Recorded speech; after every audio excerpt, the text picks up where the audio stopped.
In the Harry Potter franchise, Hermione Granger was sorted into Gryffindor, but as the smartest witch of her age, there are arguments that she should have been sorted into Ravenclaw. Hogwarts has a structure where new students go to the front of the auditorium and place the sorting hat on their heads.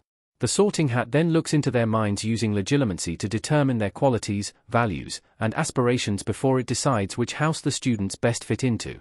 For Hermione, the sorting hat chose Gryffindor. This led many fans to question why the sorting hat made this decision.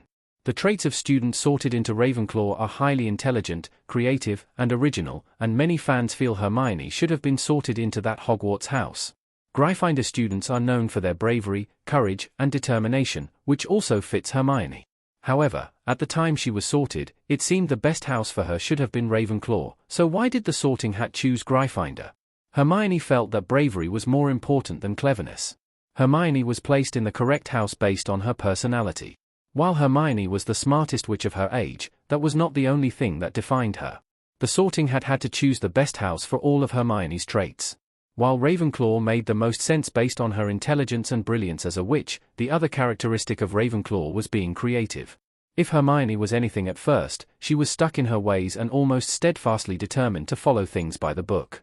However, the sorting hat can see past students' current predispositions and what they are meant to be. One thing that Hermione has that is so important in the Harry Potter series is her sense of loyalty to those close to her. This makes her much closer to a member of Gryffindor than any other house, as her loyalty lies with those closest to her. She also showed bravery and an unwillingness to give up as she got older, which also helped her fit into Gryffindor more easily than Ravenclaw. With that said, the sorting hat does not work alone in naming a student to a house. The student's inner wishes are also taken into account. Harry Potter's sorting hat actually took a long time with Hermione. The sorting hat took 4 minutes to sort Hermione into a house. Hermione Granger, Emma Watson, smiling in Harry Potter and the Sorcerer's Stone while seated in the Great Hall of Hogwarts. The Harry Potter books showed more about Hermione and her experience with the sorting hat. As with most of the movies, many things from the novels had to be left out to fit the running time. Hermione's sorting hat experience is one of these things. What is notable about Hermione is that the sorting hat took a long time to determine which house to put her in. This means that the sorting hat wasn't sure which house she belonged in, which in the world of Harry Potter is known as hat stalls. Professor McGonagall was a previous hat stall, with the sorting hat flipping between Gryffindor and Ravenclaw for over 5 minutes before placing her in Gryffindor. This is exactly what happened to Hermione.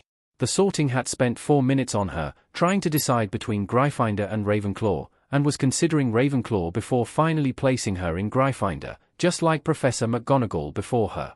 Hermione admitted wanting to be in Gryffindor, which likely influenced the sorting hat's final decision. This was the same thing that happened to Harry Potter, as the sorting hat felt he could do well in Gryffindor or Slytherin. It also suggested Ravenclaw could be a good fit. However, when it came down to just 2 houses, Harry didn't want to be part of Slytherin thanks to its reputation, and the sorting hat chose Gryffindor, taking Harry's preference into account. That is likely what happened to Hermione and why she ended up in Gryffindor in the end.